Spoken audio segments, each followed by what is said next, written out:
Good morning everyone. आज का topic है हमारा पॉलीगॉन्स। आज हम पॉलीगॉन्स के बारे में पढ़ेंगे। तो a closed figure plane figure bounded by line segments is called a polygon. ऐसा क्लोज्ड प्लेन फिगर जो कि लाइन सेगमेंट से बाउंडेड होता है उसको हम पॉलीगॉन बोलते हैं। Line segment are called its sides. जो लाइन सेगमेंट्स होती हैं उसको हम इसकी साइड्स बोलते हैं। And the points of intersection of consecutive sides are called its vertexes. और जो इसके पॉइंट्स रहते हैं जो कॉन्जिक्यूटिव साइड्स के इंटरसेक्शन के कहलाते हैं उसको हम क्या बोलते हैं, उसकी vertexes. Polygons are classified according to the number of the sides they have. Polygons जो रहते हैं हम उनकी साइड के नंबर के हिसाब से हम क्लासीफाई कर सकते हैं। जैसे एग्जाम्पल हमें दिए गए हैं, नेम दिए गए हैं और यहाँ उनके नंबर ऑफ साइड्स दी गई हैं।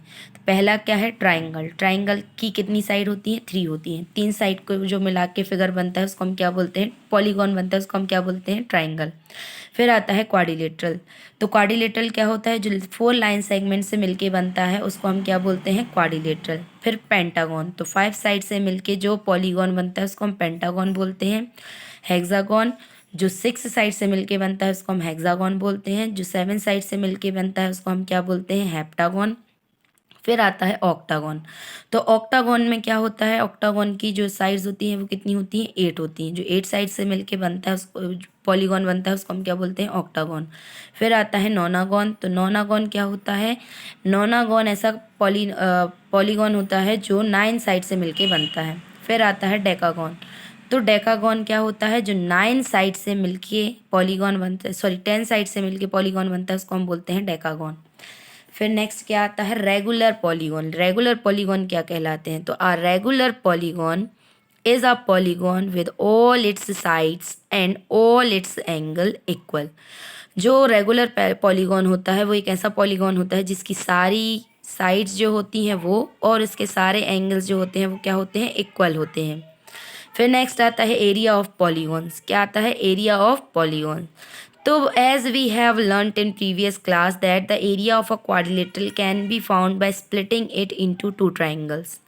ठीक है, हमने अपनी प्रीवियस क्लास में ये पढ़ा है कि हम किसी भी क्वाड्रिलेटरल का एरिया कैसे निकाल सकते हैं, उसको 2 ट्राइंगल में तोड़ के, by drawing a diagonal of its by drawing one of its diagonal. उसमें हम क्या कर सकते हैं, उसकी एक डायगोनल को ड्रॉ करके, and perpendiculars from the remaining 2 vertexes on the diagonal. और इसकी जो 2 रिमेनिंग वर्टेक्सेस हैं उनसे एक डायगोनल पर परपेंडिकुलर खींच के। फॉर जैसे area of quadrilateral A B C D, यहाँ दिया गया ए बी सी डी एक क्वाड्रिलेटरल, इसका एरिया फाइंड आउट करना है। तो इसकी हमने एक डायगोनल ज्वाइन कर दी है बी डी और इसकी बाकी की 2 वर्टेक्सेस से हमने इसके ऊपर परपेंडिकुलर ड्रॉ कर दी है ए एफ और सी ई। ये दोनों हमने परपेंडिकुलर ड्रॉ कर दी हैं। अब हमें एरिया ऑफ क्वाड्रिलेटरल निकालना है ए बी सी डी। तो इसको हम कैसे निकाल सकते हैं, area of quadrilateral triangle A B D plus area of triangle B C D. इन दोनों का एरिया अगर हम ऐड कर देंगे तो हमारे पास एरिया ऑफ क्वाड्रिलेटरल आ जाएगा। तो area of triangle A B D क्या हो जाएगा, 1/2 बेस इंटू हाइट। तो बेस क्या है इसका, बी डी, और साइड क्या है, हाइट क्या है इसकी, ए एफ। ठीक है, इसी तरीके से बी सी डी का निकालेंगे तो यहाँ भी बी डी इंटू क्या आ जाएगा, सी ई। इनको हम सॉल्व करेंगे तो हमारा आंसर आ जाएगा जब हमें क्वेश्चन में वैल्यू दी रहेंगी। फिर नेक्स्ट है, since A F and C E are the perpendiculars from A and C on diagonal B D. यहाँ जो ए एफ और सी ई हैं वो क्या है, परपेंडिकुलर हैं पॉइंट सी और ए से डायगोनल बी डी पर। Similarly, we can find the area of any polygon by dividing it into such plane shapes. ठीक है, हम इसी तरीके से बाकी के किसी भी पॉलीगॉन का एरिया निकाल सकते हैं उनको इसी प्लेन में डिवाइड करके। Whose area can be easily find out. ठीक है, अगर हमें किसी भी चीज़ का एरिया अगर हम आसानी से फाइंड आउट कर सकते हैं तो उसको स्प्लिट करके हम बाकी के डायग्राम का एरिया भी, पॉलीगॉन्स का भी एरिया फाइंड आउट कर सकते हैं। जैसे एग्जांपल में दिया गया है, एक पेंटागन दिया गया है तो इसको हम एक ट्राइंगल और एक ट्रेपेजियम में डिवाइड कर सकते हैं। इसको हम 3 ट्राइंगल में भी डिवाइड कर सकते हैं, 3 ट्राइंगल और एक रेक्टेंगल में भी डिवाइड कर सकते हैं। फिर अगर इसी तरीके से कोई हेक्सागन दिया गया है तो उसको हम 2 ट्राइंगल और एक रेक्टेंगल में भी डिवाइड कर सकते हैं और उसको हम 6 इक्विलेटरल ट्राइंगल्स में भी डिवाइड कर सकते हैं।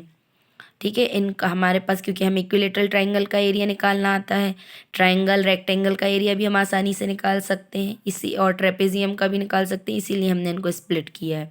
ठीक है। अब कुछ फॉर्मूले और दिए गए हैं यहाँ कि area of regular hexagon, regular hexagon क्या कहलाएगा, जिसकी सारी साइड्स और सारे एंगल्स बराबर होंगे। तो इसका एरिया कैसे निकालते हैं हम, 3√3a² / 2। ये होता है इसका फॉर्मूला, जहाँ ए जो है वो क्या है, हेक्सागोन की साइड है। फिर नेक्स्ट क्या है, area of regular octagon, regular octagon का एरिया कैसे निकालते हैं हम, तो 2 × 1 + √2a²। ये होता है किसका, रेगुलर ऑक्टागोन का एरिया, जहाँ ए जो है वो उसकी ऑक्टागोन की क्या है, साइड है। ठीक है, ए जो है ऑक्टागोन की क्या है, साइड है। इस तरीके से हमारे फॉर्मूलेज और पॉलीगॉन का टॉपिक कंप्लीट होता है। अब एक्सरसाइज 15.2 जो है वो हम करेंगे नेक्स्ट क्लास में। अगर आप लोगों को इसमें कोई भी डाउट हो तो पूछ लेना। Thank you and have a nice day all of you.